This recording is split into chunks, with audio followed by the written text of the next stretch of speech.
Hello, everyone. Thank you for joining today. And a big thank you to KFAS for hosting us.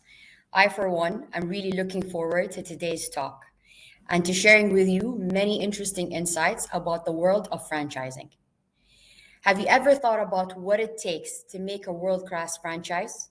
What enables such brands to become part of popular culture?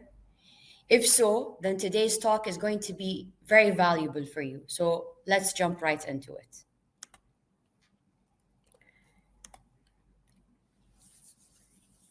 Oops. I'd like to introduce myself so that you can get to know me better. Some fun facts: despite the probability of a millennial sticking to a job, I have actually been at Good Food Group for over a decade and still counting. I lead three functions: marketing, e-commerce, and design and development departments. I oversee over 10 brands locally, two of which are market leaders and have received many accolades due to our local initiatives.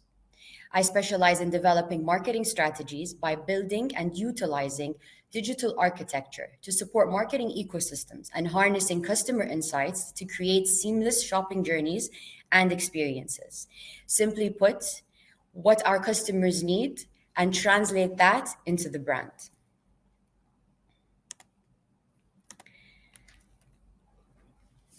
I'll be co-presenting today with Greg Creed.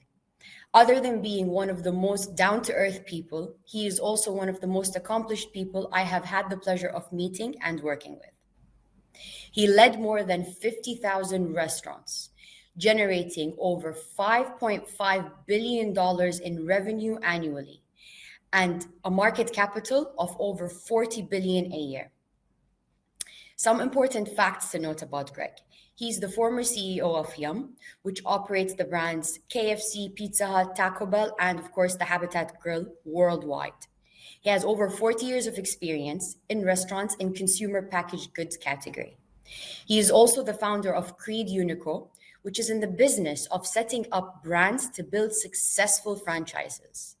And now I'd like to welcome Greg to join me on this virtual stage.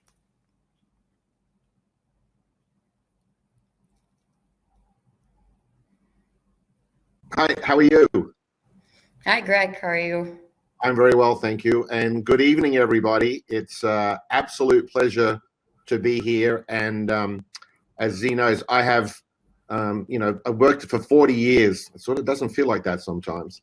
And there's three things that I was really passionate about through my career. And one is brands, the next one is people, but the third one, which we're going to talk about today, is franchising. And I couldn't be more excited to talk about franchising. I think franchising is just such a powerful idea. And the reason I love franchising is it creates wealth. And I think we're all in the business to create wealth. And what I love is that franchising creates wealth for two people, the franchisee and also the franchisor. So I'm really looking forward to sharing all my experiences and all of the things that I think make franchising successful with you today. And very excited to be invited to give a talk. It's been fantastic. Thank you very much. Thank you. So let's jump right into it. So there's a quick poll that I would like to get the lay of the land from everybody. If you could submit your answers, I'll give you a minute to do that. So do you have a brand that is ready to be a franchise, or are you ready to grow your business exponentially, as Greg put it? Oh, a lot of mixed reviews. Give them a second. And while they're doing that, so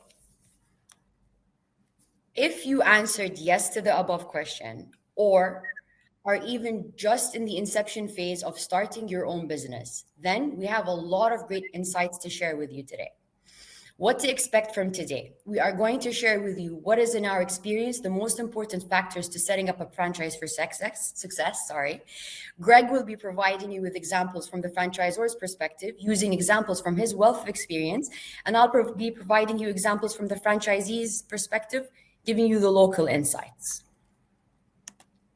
So Greg, please take it away.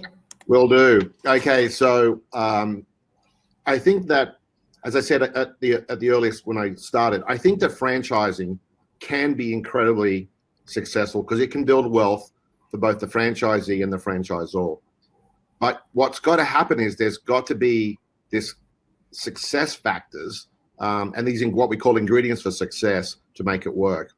And, as Z said, we had 50,000 restaurants in the Yum system in 140 countries, and 49,200 of those were franchised. So the company only ran about 800 restaurants. And so having worked for almost 30 years in the franchising business, what I wanted to share were the ingredients that make for a successful franchise business. And the first one is powerful business systems. When you get into, or when you're looking to get into a franchise business, it is really important to actually start with cultural values. You've got to make sure that your cultural values are aligned with the franchisor's cultural values. And we'll talk a lot more about this in the future. But one of the things that you're buying when you buy a franchise is hopefully you're buying a proven operating system, a system that has been proven to work. Definitely. And and Z, I think you'll agree that, what you don't want to do as a franchisee is have to be creating an operating system or creating something that works. You want to be able to pick up from the franchisor an operating system that will work, and an operating system that will work not just in one country, but in multiple countries. Because one of the success ideas of franchising is to obviously be, whether it's a global scale or a regional scale or whatever. So the first one is, make sure, if you're looking to buy a franchise, make sure that what you're buying has a powerful business system. The second one is innovation, because we have to grow. All businesses have to grow. My line is, you're either growing or you're going backwards. There is no standing still. No business stands still.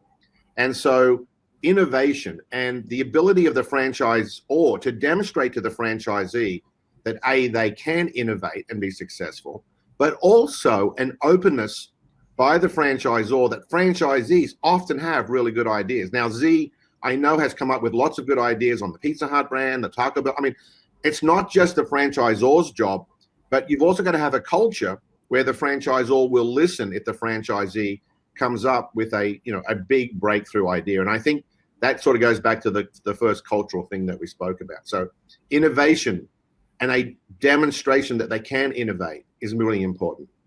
The third one is brand power. Ultimately, as a franchisee, what you're buying is access to a brand. And so it is the obligation of the franchisor to demonstrate that they have built or are building a powerful brand, because that's really what you're paying for. What you're really paying a royalty fee for is really two things: the brand and the operating systems to execute that brand. And so making sure that the brand has either a long history of success, it may be a turnaround, but at least you would want to see green shoots of success. And then what you've got to do is believe that you can be a contributor to growing brand equity. So brand power is the third ingredient of a successful franchise business. And the last one, and the one you're probably all most excited about, is franchise profitability. And it's often said, I've heard this often, which is, well, the franchisor doesn't really want the franchisee to be overly profitable. That is absolutely wrong.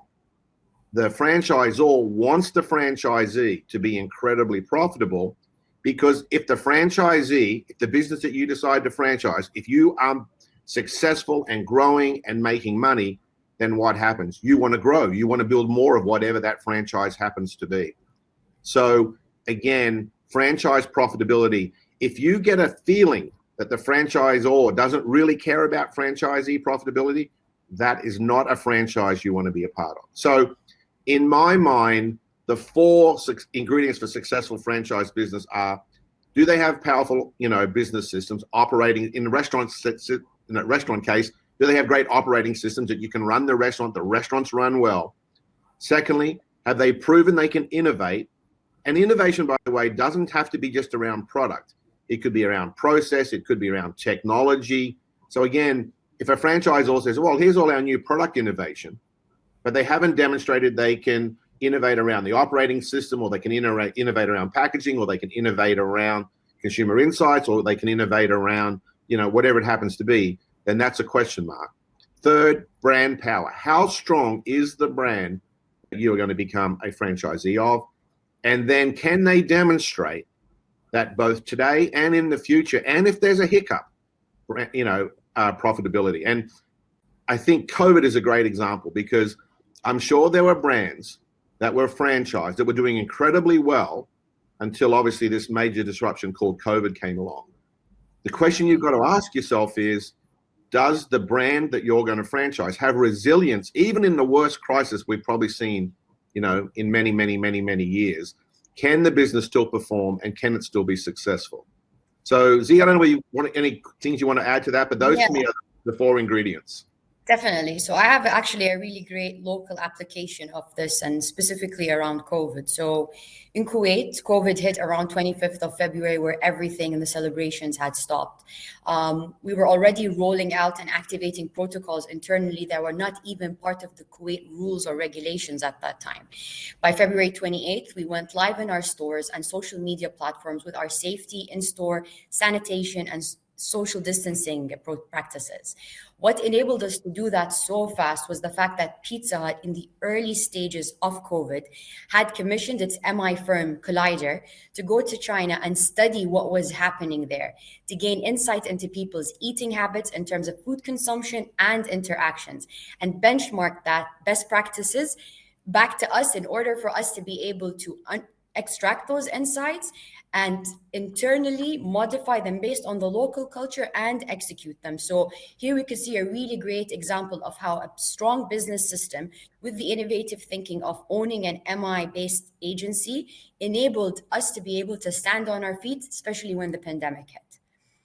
So let's move on to our next part of the presentation. So we're going to be asking, what is the key aspect to consider when selecting the right franchise partner for you? So the poll has been set up. So if you guys submit your answers, and definitely key criteria of a successful franchise is this partner selection process. So Greg, how about you take us through the 4 C's and help us understand the importance of the partner selection, utilizing those? Let's start with capital. Sure, Z. So after 27 years of being in the franchising business, what I wanted to do is whittle it down to what are the 4 things that matter the most. And luckily, they all start with the letter C. And so I call it the 4 C's of successful franchising. And the first C is capital. And what we're talking about here, obviously, is I think people think, well, what is the capital for me to buy into this franchise? So is it 100,000, 200,000, 500? I'm using dollars, sorry. Is it 100,000, 200,000, 500,000, a million, whatever it is? But what people don't understand is you are not buying an annuity. I think there is a misconception that if I buy a franchise, I buy an annuity. And that is a misconception. So you've got to, from a capital perspective, you've got to look at what is my initial investment going to be in the franchise, but equally, what sort of capital is likely to be required on an ongoing basis? Now, the franchisor should be able to help you answer all of these questions, but I know there's a lot of people that have sort of raised enough money to buy into the franchise, and then when it comes to, well, we need a new piece of equipment, or we need to invest in some technology, or we need to do whatever, and then they've struggled. So the first thing is you don't need just enough capital to get in. You need access to capital both to get in and ongoing. The second thing is that, as they say, word of mouth is not free. And so if you are, it depends on where your business happens to be at. If you're starting up, if it's an early start franchise or business, then you're going to have to probably overly invest in marketing expense in order to create what is word of mouth or brand recognition or whatever it happens to be. Now, if you are in a more developed brand like a Pizza Hut or a KFC or a Taco Bell, where the brand is better known, then obviously there'll be probably less expense involved in the initial startup. But again, nothing is free, and this is not an annuity. And I think that's the key thing that I want people to take under the consideration. The third one is you've got to plan for the long game. Now, some franchisees have different terms. Some are 5 years, some are 10 years, some are 20 years. And so the question is, before you become a franchisee, you've got to really say, am I in this for the long game? what is the sort of return going to be? How much investment do I have to make up front? When do I pay that investment off? And when do I obviously start producing, free cash flow? But you need to plan for the long game, because as per COVID, things can happen. Things can go wrong. Like the worst case scenario in a food business is a food safety issue. If you have a food safety issue, then despite everything else being well, sales can obviously collapse. And what you've got to do is understand the P&L is, can I handle, instead of sales being, we'll call it $100, if they become $80, can I handle it? And then the fourth one is debt. Look, I actually think debt is a good thing, but it's if you've got the right amount of debt. And what you don't want to do again is over indebt the business, so that if things go wrong or something happens or pandemics occur, that you don't obviously produce the cash flow. And so making sure your EBITDA ratios are always being examined, making sure that you do have enough cash on hand. So this is capital. So capital is really the first C. Access to it, both initial and ongoing. The fact you're going to have to invest in the very beginning. Play the long game. Franchising is not a short game play. I'd like to add a point here. So I think just to reiterate what Greg is saying, a franchise business does not become profitable from opening up a single restaurant. And I think that's the biggest false fantasy that a lot of people have, that it takes one restaurant with such a brand name and a big business structure. It's a numbers game. You should aim to open at least 10 to 15 restaurants in order for you to become profitable. Focusing on scalability is what gets you to profitability, and that's what supports your overall bottom line. So it's a numbers game when it comes to franchise businesses. It's an interesting fact that in the US, there are every year over 4,500 people try to open a restaurant, just one restaurant. And the vast majority of those fail. And the number of people that get from 1 to 10, small. From 10 to 300, even smaller. From 300 to 1,000, really small. And those that get, above 1,000 in the restaurant business is minuscule. And so again, I think you have to just do your diligence, do your homework about, am I buying into an existing proven system, or am I buying into one where, success may be, if it's successful, it'll be a great return, but there's also an equal chance that it will fail. Definitely. So dialing into commitment here. Okay, so the second C is commitment. And I think this is a very important part of the relationship between the franchisee and the franchisor. So the first thing is, you've got to have a strong moral compass, and the moral compass of the franchisee and the franchisor has to be aligned. Because if you think about it, the franchisor is giving you access to their brand for a royalty fee, I agree.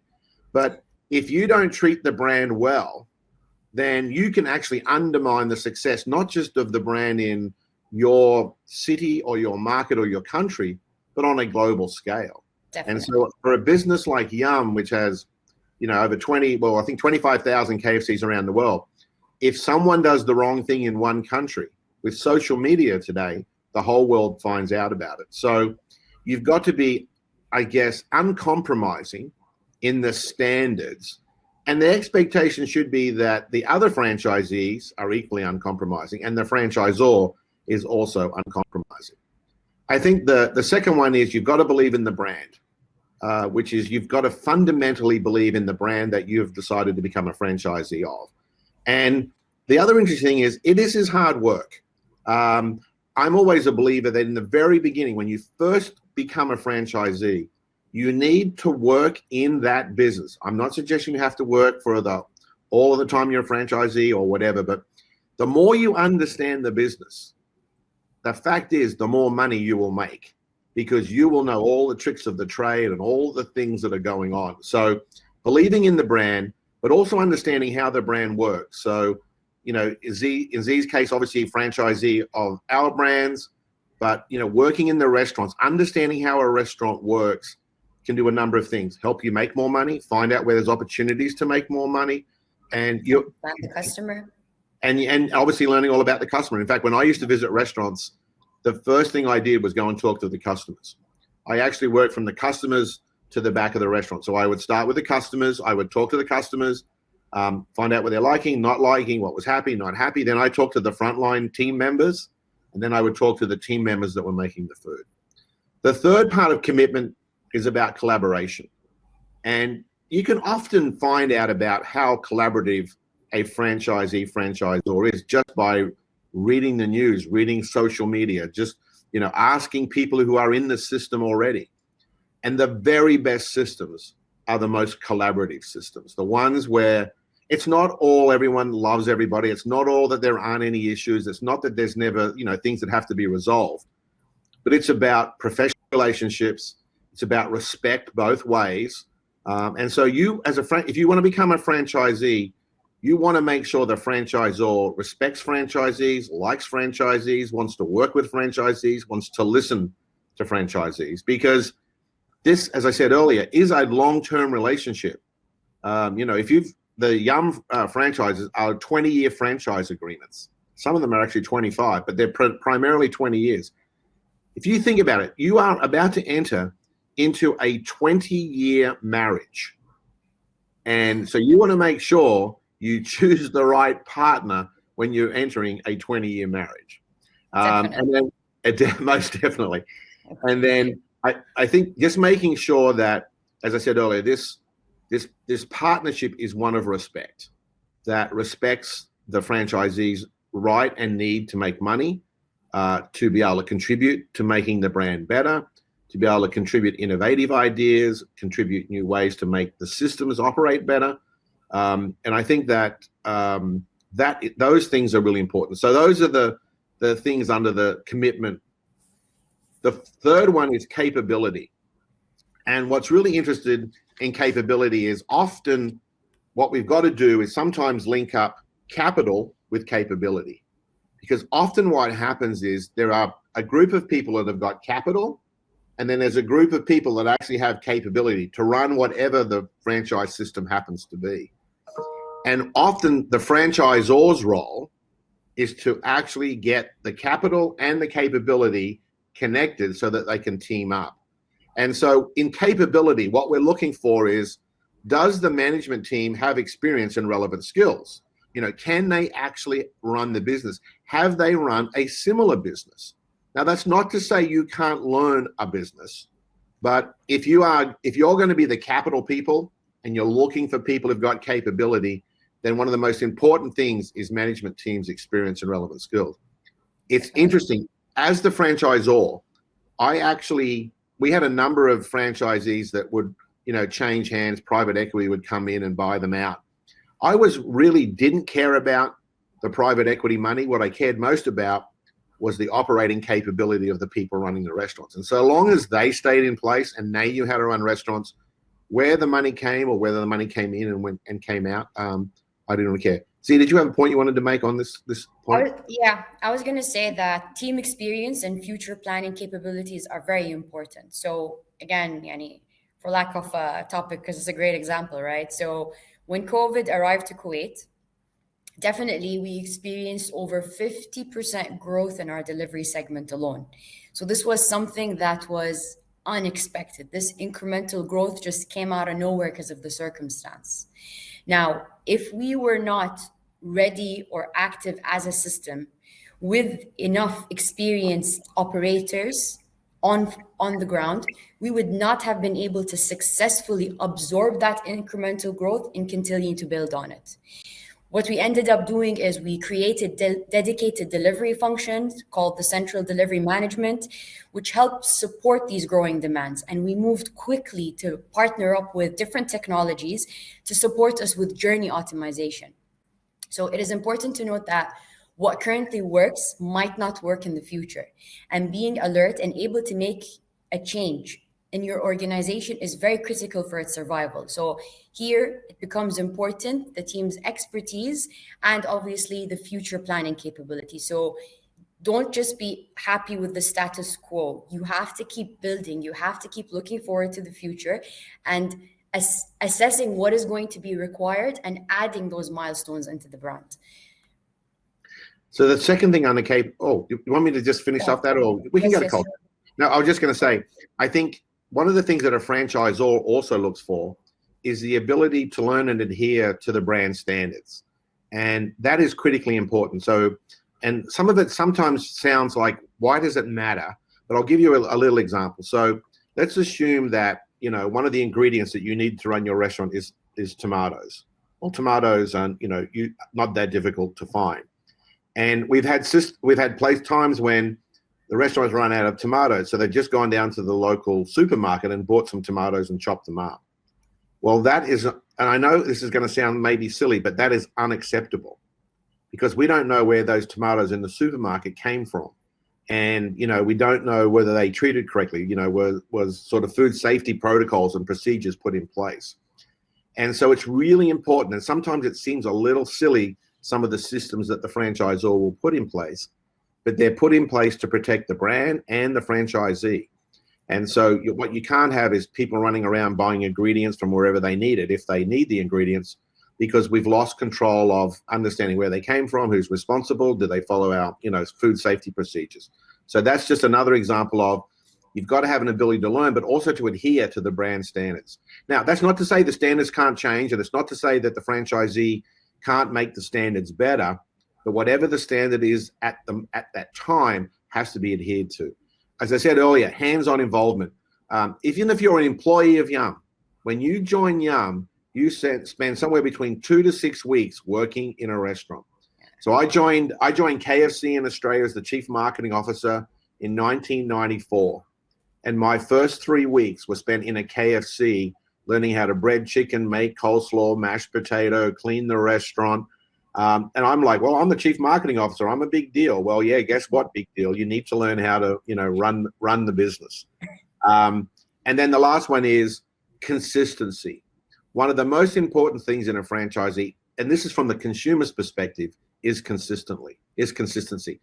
What consumers want is a consistent experience from occasion to occasion, from visit to visit.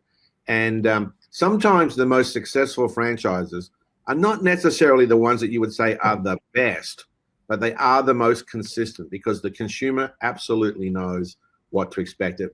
This is not a knock at my previous competitor, but it was said that McDonald's used to say the food is as good as it needs to be, but we'll always be consistent. And I think that just sort of describes the importance. So anyway, that's the capability. That's the third C, which is capability. And then the last C is culture. And you might say, well, why is culture so important? And it's very funny. When I was in business school, I was taught the strategy, structure, culture model. You write a strategy, you determine the structure, and then you worry about culture. I think in today's world, whether it's Kuwait, Australia, or anywhere else, culture actually comes first. It's culture, strategy, structure. And the reason for that is because you have to write a strategy that is consistent with the culture of the organization. And so one of my favorite sayings is the two most important things in a business don't appear on the balance sheet because the accountants have not found a way to put a value on them. And those two things are people and brands. And if you're an accountant on the call, you know that you can't value a people or brands. But I would argue that they're the two most important things in a business. And culture is really the expression of how valued are the people. And the other way to look at it is, I've always said, you know, do you look at something as an asset or do you look at something as an expense? Because in school, we're taught if it's an asset, we invest in it. If it's an expense, our job is to minimize it. That's what we all get taught in school or business school. So the question is, do you think of your people as an asset or do you think of your people as an expense? Because if you think about your people as an asset, you will invest in your people. If you think about them as an expense, you'll just want to have less people. And I actually think right now with COVID and what's going on in the sort of social media space, having amazing employees who buy into the culture of the organization are in fact as big a differentiator as whatever product that you're trying to sell. I honestly believe that the customer experience could be a bigger differentiator than whether I'm selling one brand's hamburger or another brand's hamburger. So I think from a culture point of view, you want to be proud and vocal, a brand advocate, it is important that your personal values are aligned with the franchisor's values, particularly if the franchisor is a culture-driven organization like Yum was. And then I think you've got to share, as I said earlier, you've got to share my passion that employees are assets and that they can truly distinguish and differentiate you in the marketplace.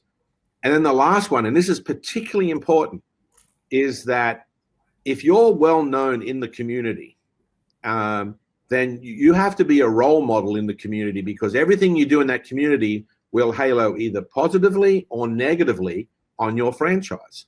And it's one of the reasons I love franchising, because what I used to say to people was, look, if I live in Dallas, which is where I do, and I'm running a franchise that happens to be in Kuwait, like I am with Z, if something happens in Kuwait, no one personally sees me at my son's soccer game on the weekend and tells me what a terrible experience they have. Now, if I happen to be living in Dallas and I'm a franchisee living in Dallas and I go to my son's soccer match and someone walks up and tells me I had a terrible experience in my restaurant, if I'm a franchisee, then that really matters. And so I think, don't undertake being a franchisee if you aren't really wanting to step up and be a role model in the community, because you will be judged by your behavior as a franchisee, and your behavior outside of being a franchisee will all go back to, what happens to the brand. So Z, I don't know whether you've got any examples you want to share around the culture area? Definitely. Culture is important when building franchise brand for both franchisees and franchisors, as you mentioned. So this is what guarantees setting up a solid foundation, right? It takes commitment at Coot, for example, to have a strong and inclusive culture, to keep over 4,000 employees from 38 different nationalities engaged, right? The process of my way or the highway approach will never work. So in other words, in local dialect, this Finnish style, which is like, if it doesn't work, move on to the next person. You will never gain your team's loyalty to a business or a brand by applying that thought process, right? Everything that we do is based on collaboration and teamwork. And we've established initiatives like the Sea Council, which basically is safety, security, and empowerment. And we celebrate cultures and occasions like Eid, Christmas, Diwali, and provide a venue for our team to express their individual cultures in events like Coot Got Talent.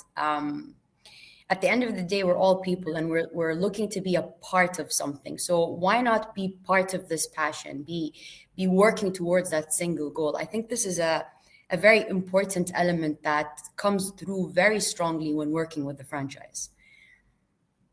Yeah, I could not agree more. Now, as I said, this is not to say that you can't celebrate different things or you can't have different views. What you've got to do in a great franchise system is respect those different views, and allow those different views to be both respected and expressed. So this is not trying to make everyone vanilla, as in make it like vanilla ice cream, but it is basically having a culture where everyone can celebrate and express, what their values are. It's funny, I have a little saying, which is, people often ask about an organization's values. And so at Yum, as Z said, we had 4 brands, and everyone used to say, well, when you visit one of the brands, do you expect every brand to, sort of explain the values of Yum in the same way? And the answer is no. I sort of see the franchisor as like the parent, and the franchisee in a little way like the children. And so if you've got children, let's assume I had 4 children, if I asked them what the family's values were, every child would express them differently. But if you listen to the words that were being used, they would be saying the same thing. And that's how culture works in a great franchisor-franchisee relationship. A great franchisor is not expecting you to, word perfect, say whatever the values are of the sort of franchisor organization. But what they're wanting you to do is, when you express the words, it ends up sounding the same. And I think that's an important point that I just wanted to make. Definitely. I think for the sake of time, so we can get to the content, I'm going to skip that poll and let's dive right into the franchise agreement and why this thing is super important. Yeah. Okay, so the franchise agreement is really the legal document, the legal agreement between the franchisee and the franchisor. And I know this is going to sound maybe a little crazy, but the stronger the franchise agreement, the stronger the collaboration and the most successful that I've seen. And that's with my 27 years of experience. And so I'm just going to be completely honest and share with you what happens in the Yum system. So each of the brands, because they all became part of Yum at different times, have different franchise agreements. The argument is that Taco Bell has the most solid franchise agreement, or i.e., looked at from the franchisor's perspective, that the franchisor has the most control, okay? And I would argue that at the other end extreme, not international, but in the US, the KFC agreement was the weakest agreement. And franchisees often think, well, I want to be a part of a system where it's a weak franchise agreement. And that is the absolute wrong answer. You want a strong franchise agreement. You want this agreement to be set. You want it to be fair. It has to absolutely be fair. And you have got to spend the time before you become a franchisee understanding this franchise agreement. And even more so if you are going to sign up with an American brand. And let's be honest, in the food business, most of the global brands are American. And I say that because I'm Australian. So even though I'm living in America, I can say it. Because the Americans love their lawyers. They really do love their lawyers. And so it is really, really important, because what the franchise agreement does is set up the expectations below. What is the legal protection of the franchisee and the brand? You know, what are the operating standards that you are going to have to, obviously deliver? It obviously helps you promote growth. It sort of says, what are your development rights to, grow more restaurants? Can you sub-franchise? What record keeping do you have to do? What sort of annual brand audit do you have to do? The objective is to set very clear expectations, because what you want in a perfect world is for the franchise agreement to probably cover what I would call 99.9% of all the things that could ever happen in a relationship. There will always be something. You can never say it'll cover everything, but you want it to be covered. Now, here's where it really gets exciting. You should spend a lot of time understanding the franchise agreement. You should read it thoroughly. You should get legal input. And then when you sign it, hopefully you put it away and you never have to read it or bring it out for the next 20 years. And I always judged a great franchisor-franchisee relationship by a solid franchise agreement that is never pulled out to solve an issue. Now, that may sound counterintuitive, but I think it's very important. So if you are a franchisee or you want to become a franchisee, I think you want an incredibly strong franchise agreement that you truly understand, and you know what you're signing up for, because it sets very clear expectations. But then at the same time, if you have a great relationship with the franchisor, you should never have to pull that agreement out. And one of the things I was most proud of in my 27 years at Yum is I never had to pull the franchise agreement out to resolve a dispute or an issue with a franchisee. So it's a document that you want to have. It sets clear expectations, but then at the same time, you want to have such a collaborative relationship that you can work through any issue without pulling it out. So if you are a franchisee of a system where you don't have a solid agreement or everything is solved on the run, that's not a really great place to be, because when it's got to be solved on the run, the franchisor will invariably win. And this is as much about protecting your rights as a franchisee as it is about protecting the franchisor's rights. So I can't make a strong enough pitch for a solid franchise agreement, setting clear expectations, and then putting it away in the drawer somewhere and hopefully never having to pull it out because you've got a great collaborative relationship. Z, do you want to talk to that? I just want to second what you're saying. Definitely nobody wants to spend the time and effort to read such a tedious document, but it's important to do that in the beginning, because in the long run, both parties end up in a way better positioning because they've already thought about all of these details. Yeah. So my experience is that the ones with the strongest agreement have deliver the better results. And that's not what you'd expect, but it is what happens in the real world. No worries. Sorry, Z. I want to give some time to my favorite part, because I know you have a lot of examples to share here. So Just let's talk about the importance of the brand and why making the brand memorable is such an important thing for a franchise business. Sure. As I said earlier, as a franchisee, you're paying a royalty for really two things: access to a brand and the operating system of the brand, whatever business model that happens to be. And so one of the most important things for you before you become a franchisee is to understand the franchisor's belief about brand building, their frameworks for brand building, their commitment to brand building, and all of that sort of stuff. And at Yum, we had a phrase called SOBO, SOBO, which stood for sales overnight, brand over time.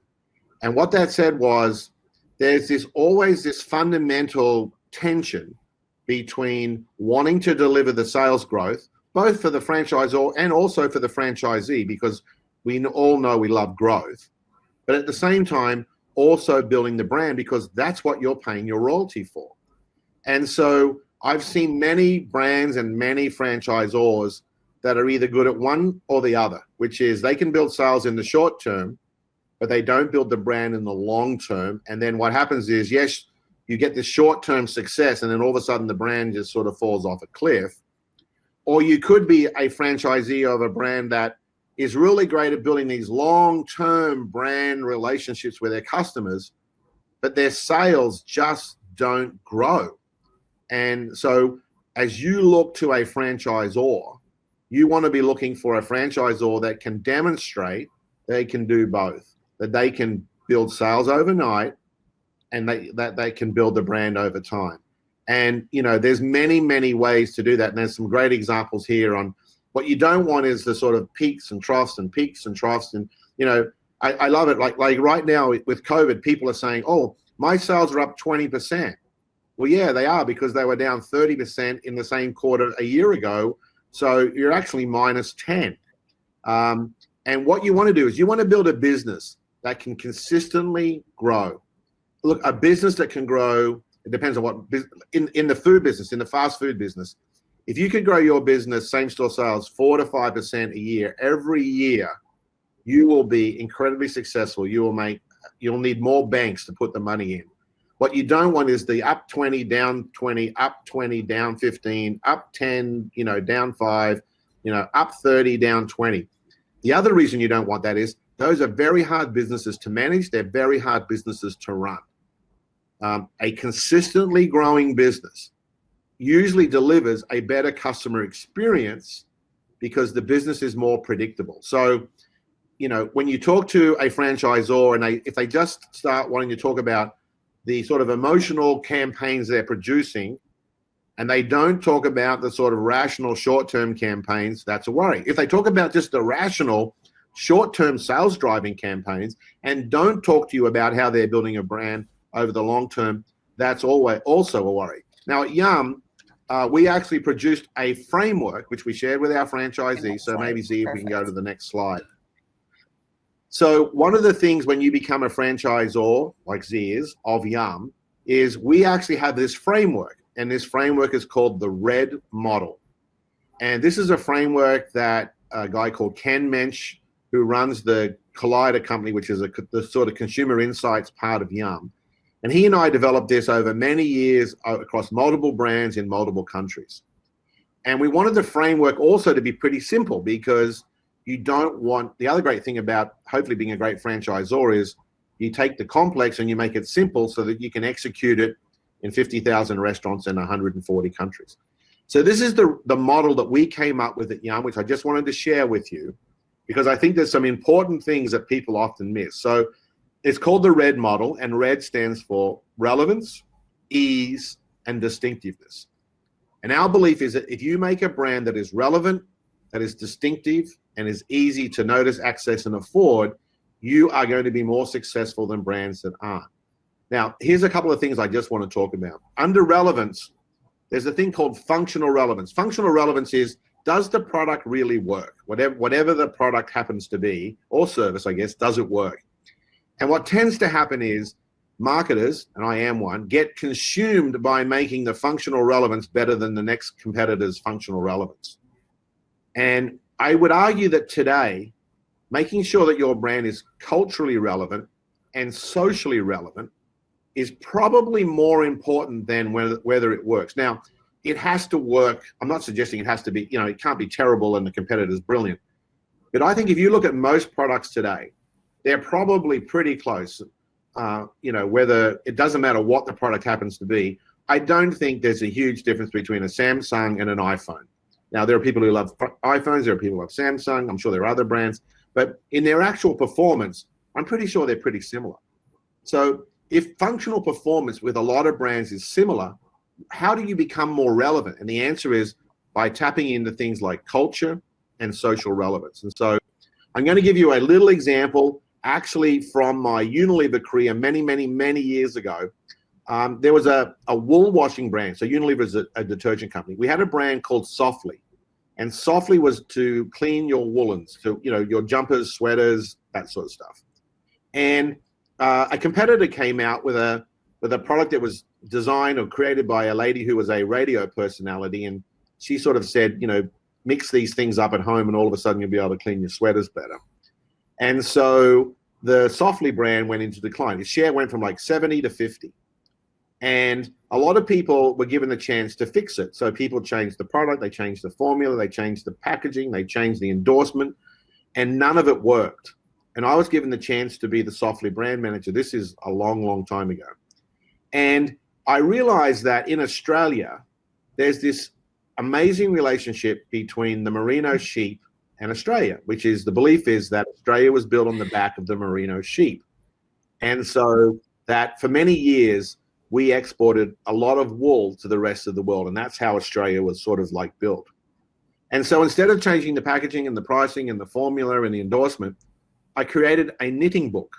Because the other thing is everyone in Australia knits. My mum knitted, my grandmother knitted, my mother taught me to knit. So that was pretty interesting. But what I did is I tapped into this thing called cultural relevance. I tapped into the fact that Australians have this very special relationship with wool. And what better way to express that relationship than to create a knitting book? That knitting book is still the largest knitting book ever sold in Australia today. And the share went from 50 back up to 70, not because I changed the things you would get taught to change, because we made the brand more culturally relevant. And so I think the other important thing is you should not expect global campaigns. Like the work that Zeke creates for Pizza Hut in Kuwait is not the same as the advertising that we run for Pizza Hut in the US or Australia or somewhere else. And the reason for China, very different. Or China, very different. And the reason for that is the cultural norms and what is culturally relevant is different in every country. Now, the brand positioning can be the same, but the expression has to be culturally consistent. So that's just one example. In terms of ease, do you make your brand easy to notice, easy to access, easy to afford? Those things are actually becoming critically important. And in fact, I'm of the belief that easy beats better, that the difference in performance is so minute these days that what really matters is one brand easier to access than the other brand. And that will, I'll give you another example. If you think about washing products, like to clean your clothes, that used to be made of powder, then they're made of liquid, and now they have these pods. No one says that their product cleans better than the next person. They just talk about how easy it is to throw a pod into the washing machine. And so we've gone from talking about how white the detergents make your clothes to how easy it is to wash your clothes by using a pod. That's ease. Now, the other thing you've got to be careful of is ease is not just within the context of your category. So if you're in the pizza delivery business like Z is, this is not about does she make it easier than Domino's and than anybody else. The question is, what's the easiest way to get to? In the US right now, that would be Amazon. The easiest thing to order is something off Amazon. So the question is, are you as easy as Amazon? Not are you as easy as your direct competitor? Because you and your direct competitor, if you're not as easy as Amazon, you're not going to be seen as a brand that's easy to use. And then the last thing is distinctiveness. Is what you stand for. Is it unique? Is it ownable? Do you own that uniqueness? And is it consistent? So anyway, those are that's what we call the red model. So again, if you're an existing franchisee or you want to become a franchisee, I would say to the franchisor, what's your role model? What's your framework for brand building? And if they can't show you something like this, that sort of says, this is how we build brands, and this is the things that matter. So cultural relevance matter. We're not going to make you run an ad in Kuwait that came from South Africa or China or Australia. Then I would seriously consider whether you want to be a franchisee of that brand. I think these are the sort of questions, and this whole presentation has really been about if you are a franchisee or you want to become a franchisee, and I know there's a lot of people that really want to become franchisees. This whole presentation has been about what are the questions you should be asking yourself and the potential franchisor before you commit your money and time and effort to becoming a franchisee of that brand. So I could talk about this subject for hours. I know we're running out of time, so I won't. But that's the RED model. That's the framework that we use at Yum. And that model has really helped us grow same-store sales, I think, consistently, and Z can hopefully vouch for that, for many, many years, is because we execute against this model. Definitely something that we experience here. It's not about the complexity, it's about the consistency, and it's about the simplicity, delivering that with the uniqueness. It's definitely always wins every time. Yeah. Thank you. I'll let you bring it home, just Z. to wrap up, I see Amr here, you have a question with regards to how to create a successful local brand. So pretty much this slide is going to answer your question. So first, you need to have a strong franchise foundation, whether you're planning on creating a franchise or whether you're deciding to partner up with a franchise. The 4 elements we spoke about: brand, business systems, innovation, and profitability. And it's super important with growing franchise business, the type of partner that you choose. You don't want to end up choosing a partner that's just going to take the brand and just go and not grow it and just not give it its value in the market, because that could end up having an overall negative impact on your brand everywhere else. Definitely a solid franchise agreement. It's very important to get the rules up front. You guys are leveled, and then it's all about the relationship, as Greg mentioned. And then last but definitely not least, focus on that brand. Focus on creating those memorable, unique, easy, relevant contexts around your brand so that it can cut through the clutter.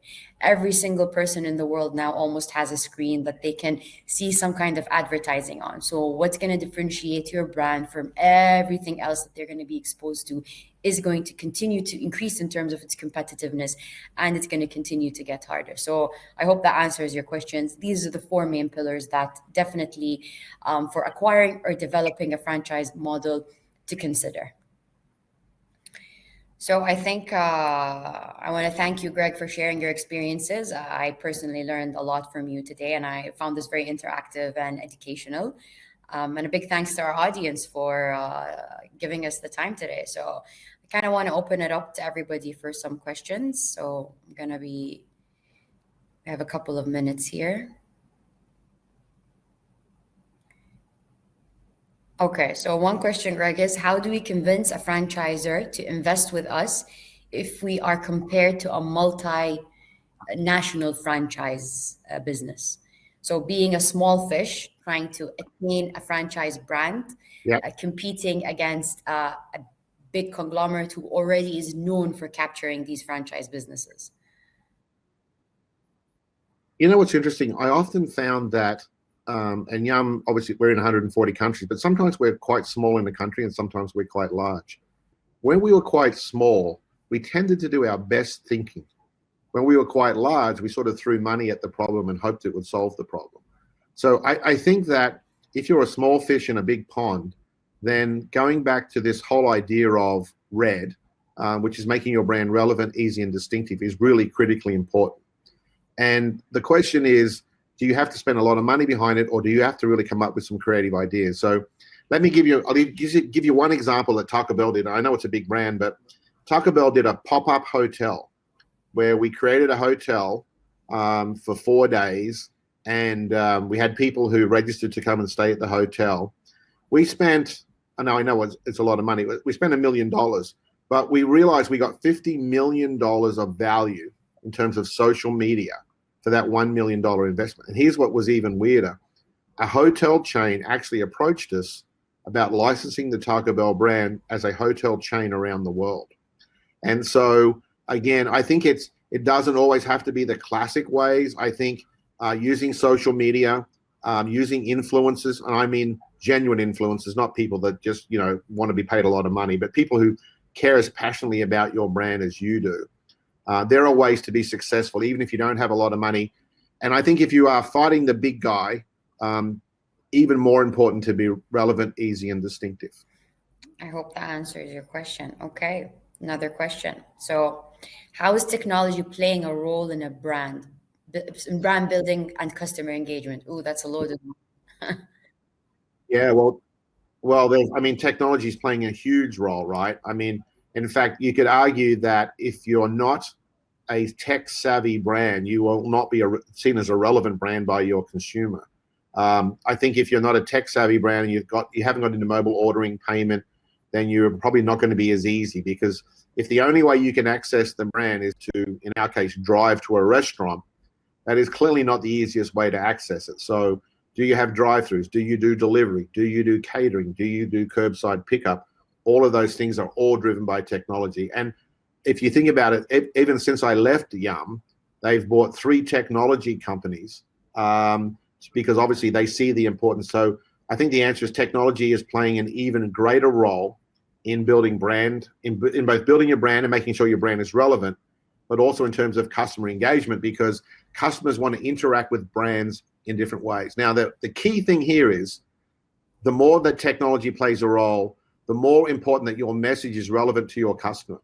In the really old days when all there was television and the one message went out to everybody, people accepted that, well, that message isn't quite relevant to me. With the ability to tailor messages these days, what's really important is the customer wants you to demonstrate that you understand the customer by only sending them the messages that matter, and using technology to do that, to make sure that the only relevant messaging gets to them is A, critically important, but B, demonstrates you understand the customer. So vitally important. Brands are spending billions and billions of dollars in technology, and it's really all about, as you said, actually making the brand relevant, easy. I just want to add one more perspective, which is on the other side, which is from the perspective of learning and understanding your customer more. So it's not just about the customer facing technology, but it's also about the back-end technology that's tied to that. So in the past, we used to use marketing messages that are approaching customers in a mass wave. Today, because of technology, we're able to specify and personalize that messaging to that customer based on who they are and what they buy and how they interact with the brand. So I feel like definitely it's both sides. So if you get a brand that's using technology and they're just flooding you push notifications, SMS, email, you're just gonna opt out of everything, because that brand is not serving you. But if a brand that understands you, because they're having that engine on the back end of growing their business, definitely adds a lot of value. Absolutely agree with that. Let's look at how much time do we have.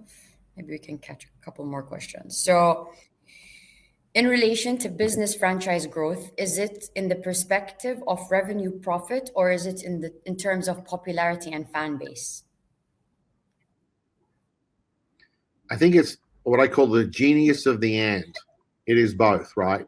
Which is, there's a saying in America, which is it the genius of the and, A-N-D, or the tyranny of the or? So do you want, popularity or profit? No, the answer is you want profit and popularity, right? And so I think this goes back to what I said earlier, this idea of SOBO, which is you want to drive sales overnight and you want to build the brand over time. And when you do that, you drive revenue both in the short term and profitability in the short term and the long term. So the answer to the question is, it's not or, it's and. You want both revenue and profit, and you want to grow the popularity of the brand or the fan base or whatever the business you happen to be in. And so that's SOBO. That is trying to do both. And you should expect your franchisor to be doing both for you. Great. One last question for today. So what is the main reason why franchises fail, or a franchise partnership? Yeah. I think Yeah, I think the main reason that franchise fail is they don't have a strong franchise agreement to start with, so they're not quite sure what they signed up for, or they don't fully understand, and then you get into arguments and disagreements.